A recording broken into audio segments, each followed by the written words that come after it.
Beautiful, beautiful, beautiful day. I'm Tim Brooks, and together with Fiona, we're really very happy that you all were able to join us. For those of you who I have not yet, it is my distinct honor and absolute privilege to be here tonight as father-in-law of the groom. Matthew, I suppose things were formalized today, but the reality is you have been a welcome member of our family for a very long time. I first became aware of this guy, Matthew Butcher, back when you guys were at Franklin Marshall. Charlotte sent Fiona and me a video of the two of you acting out something for some class. But there was Charlotte, smiling and happy. And there, standing next to her, was this very handsome young man. The connection between the two of you was obvious, even then. As a father, I initially thought, uh-oh, this could be trouble. Years later, during the pandemic, 550 miles apart, we all played card games via Zoom. Anna on one Zoom window, Charlotte and Matthew on another, Fiona and me sitting in our kitchen, and all of us just trying to figure out whose turn it was. But I don't think we always got it right. But Matthew did manage to win most of the time, despite, as Hannah said, Fiona's constant attempts to cheat. It seems like only yesterday, Matthew, and yet a long time ago, when you and I were sitting at the bar at Four Courts in Alexandria, Virginia, maybe 3 minutes in, Charlotte hadn't arrived yet, and we were having a very nice conversation. And then I probably surprised you by promising to take certain retribution if you broke my daughter's heart. Matthew, you have done exactly the opposite. Filling not only her heart, but all of our hearts. Which, frankly, is a relief. I'm too old for retribution. Of course, in addition to being father-in-law of the groom, I also take enormous pride in standing here tonight as father of the bride. Charlotte, Al, you look beautiful too.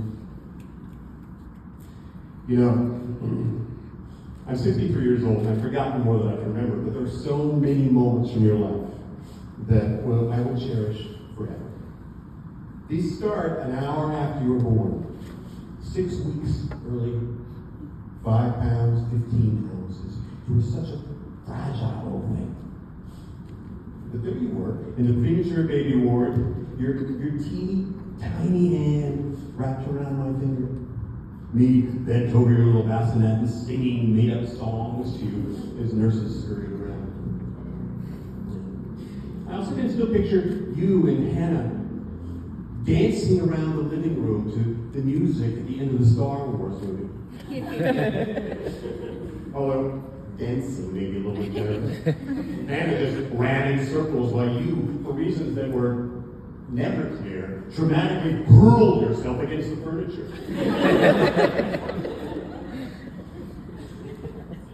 Another memory is standing by our dining room window and watching you in the backyard by the swing set. Seemingly by yourself, but clearly engaged in a very intense scene with at least 2 other people.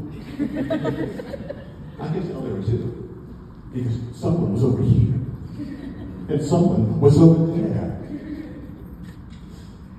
Fast forward several years, and you were standing on the Waynfleet stage as Shakespeare's Prospero, staff in hand, looking very Prospero. I remember every Red Sox game you and I attended when we were growing up, when you were growing up, actually we were growing up, including Game 6 of the 2007 American League Championship Series, where we were literally dancing in the aisles following J.D. Drew's grand slam home run in the first inning.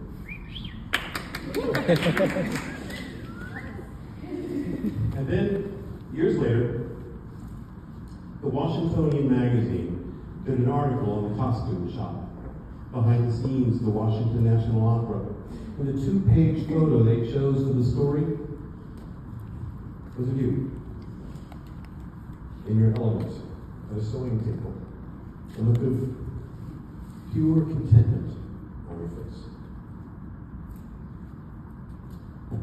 But when I think back to all these years, all these moments of your life, your tiny little hand in the Creamy Award, you and Hannah doing your own interpretive dance to Star Wars, the characters by the swing set that only you could see, standing strong as prosper, dancing in the aisles at Fenway Park, or sewing costumes for the opera. Never once. Not a single time over all those years that I think, I bet she goes into banking.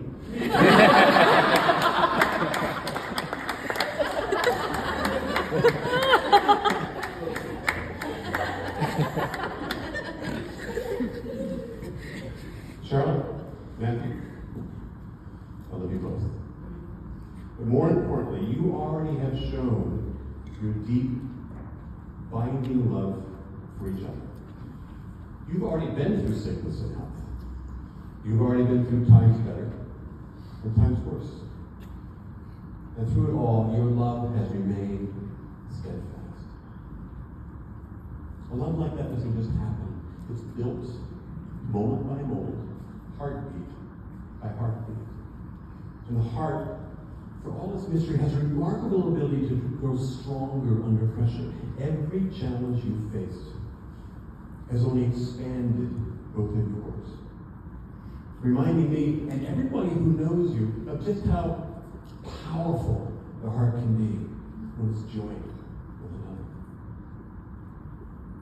The beautiful thing about the heart is it has no limit. It doesn't run out. It doesn't divide its love. It multiplies. And somehow, it always finds room for more. Nothing has made this clearer than watching the two of you together. So, my wish for you both is simple. That your hearts continue to grow even bigger. That they always find strength in one another. And that they keep making room for new adventures, for joy, for laughter, and for each other. Today, tomorrow, and always. Ladies and gentlemen, if you would, please join Fiona and me in raising your glass one more time to Charlotte and